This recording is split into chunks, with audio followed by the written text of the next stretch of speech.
Welcome to our notes here for video for basic derivative rules.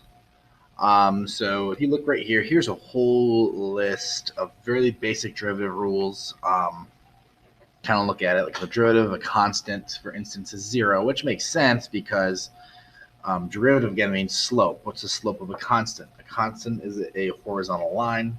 It's 0. Okay. And you can kind of just look through here. The important ones here, definitely power rule, which was talked about in a previous video. And then again, if you add two functions, you can take the derivative of those functions separately. Same thing works for subtraction. Here's a good one right here. The derivative of the natural exponential function, e to the x, is e to the x. And that's why e to the x is so special to us, especially in math. Here's another one. The derivative of a to the x is just a to the x ln of a. Okay, so using these rules, we're going to go through and figure out some of these derivatives. Okay, so with what I'm given, I need to find y prime. Again, y prime means derivative, so y prime is the same as dy dx. Just giving you a heads up, notation for that one. So using our skills, we actually can't find this derivative of this as the way it's written. The easiest thing to do, even when we start to learn more stuff about derivatives, is to rewrite. So what I'm going to do here is I'm going to rewrite this as x squared over x minus 2 root x over x. So whenever you have a fraction, the denominator is just one term, you can always split it up, and it usually makes things a lot easier. The reason being is now I have this as being x minus, again, this is going to be, let's see what I got here. This is going to be x to the 1/2 because it's a square root. So you have, since you're dividing, you are subtracting. So this is going to turn into 2x to the negative 1/2. Okay? So again, this is the x to the 1/2, and you're subtracting the power of 1. So 1/2 minus 1 is negative 1/2. That's why I end up with 2 to the negative 1/2. Now I'm ready to go. So I just did a rewrite, and now I am ready to actually go through and find this derivative. So y prime equals, well, the derivative of x is just 1 minus, this 2 stays there, and then I'm going to use the power rule here. Okay, so I'm going to take this and put this negative 1/2 out in front. And then x to the, I'm going to take away 1 from that. So negative 1/2 minus 1 is negative 3/2. Okay? So with that being said, let's start simplifying this. And it's good to start simplifying things in many different ways. I'm going to simplify it as much as I can because if this is multiple choice, I want you to be aware of all the different forms that this can be. So this is going to turn into a plus because you have that minus and that minus. X to the negative 3/2. That's a perfectly awesome, acceptable answer. I just want to go further so you can see different forms this is going to look like. So this is 1 plus 1 over x to the 3/2. Also looks like that as well. Or this could be written as 1 plus square root of x to the 3rd. That's another way it could be written. I'm going to keep going here. I'm just using all my math skills that I've learned in pre-calculus, algebra 2. This is the same thing as x square root of x, because you can always take out an x squared out of a square root. So all these different ways to write this down. These are all the same answers. I just want to show you all the different ways that it can be written. Okay? We start getting to higher order derivatives, and this is what more of the notation type of deal here. So here, the original function, the first derivative is like this. It's prime, or it's dy dx. Second derivative is a double prime, and this just means the second derivative of y with respect to x 2 times. So that's why it's d squared y over dx squared. And then it kind of follows the same suit as you go further. Third derivative is going to be d cubed y over dx cubed. So pretty much the nth derivative is going to look like this. Okay, And also, quick little tiny note, just some good information to have. These primes, we actually, when I circuit it high enough, we do represent them as Roman numerals. So we wouldn't do f to the 2, 3, 4. We wouldn't do that. We would actually do f to the IV.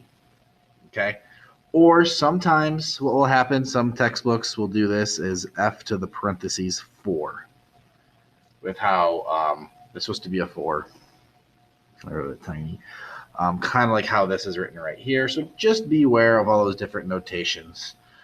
It's not the end of the world, whether you know that or not. So let's go through these and answer these questions here. So find u prime. Rewriting is going to be your best friend for these. So let's do a rewrite. So u equals, that's the same thing as t to the, well, that 3 goes underneath that 2, 2/3 plus 2 t to the 3/2. So as soon as I rewrite, then I am ready to go here. So using my power rule here to find u prime, multiply that 2/3 in front, and it becomes t to the negative 1/3. Okay, because I'm subtracting, I'm doing 2/3 minus 1. Plus, this 2 stays there, multiply that 3/2 in front, and then take away 1, and you're going to be left with t to the 1/2. Perfectly good answer here. Let's do a little bit of cleaning up. So we're going to get 2/3 t to the negative 1/3 plus 3t to the 1/2. A little bit more cleaning up. U prime equals 2 over 3t to the 1/3 plus 3t to the 1/2. And then probably the only other way that you'll see this written will be prime equals 2 over 3.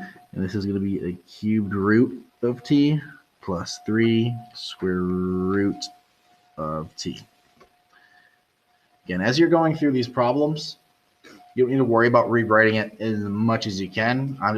I like this part right here because all of our numbers are simplified. You can stop right there if you want. Just recognize that, yes, you can go further to match up some of those multiple choice questions. All right. Big fan of this question. I start to apply the derivatives a little bit.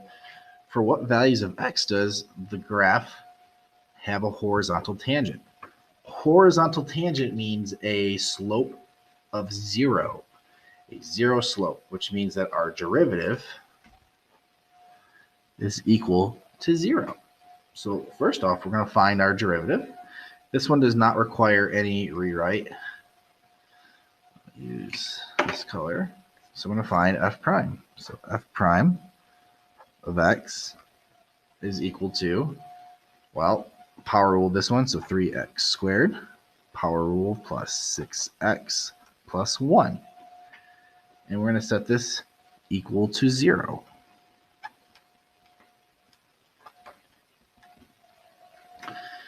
Does this factor?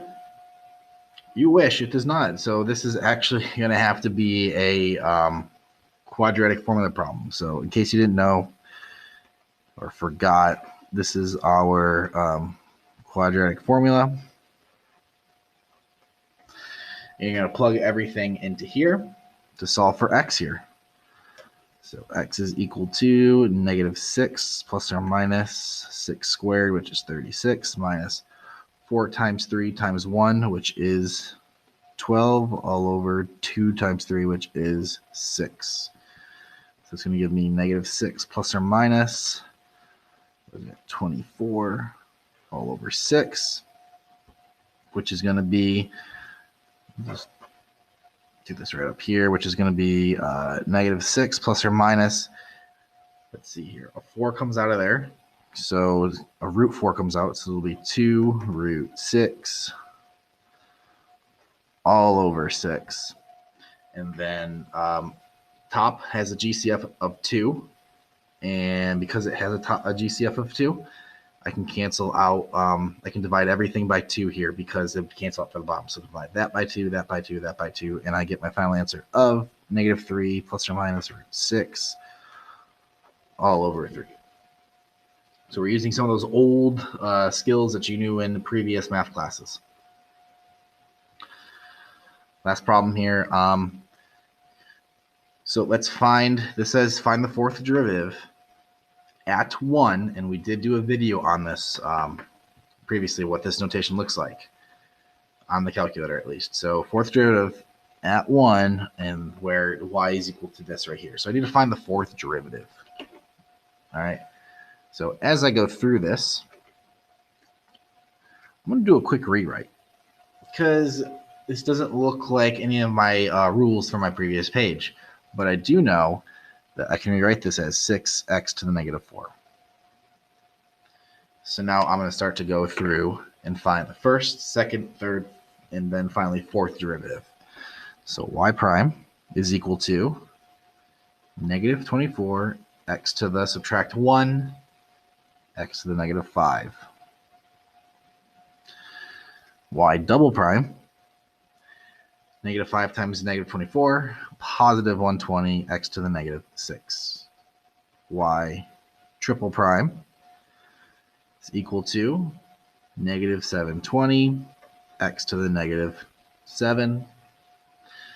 And then y to the fourth derivative, multiply that, oh my god, 5440. No, not 5440, 5400. 50, I do have a key over here. You can check my work. No, I was kind of close. Too many zeros. So it's 5040 x to the negative 8. You could always do that work on the side. Try to keep this video short, so I did not. And now I'm ready to plug in my 1. So this notation right here is the same thing as this notation right here. Find the fourth derivative, plug in a 1. So I'm here. So find the fourth derivative, plug in a 1, and we're going to get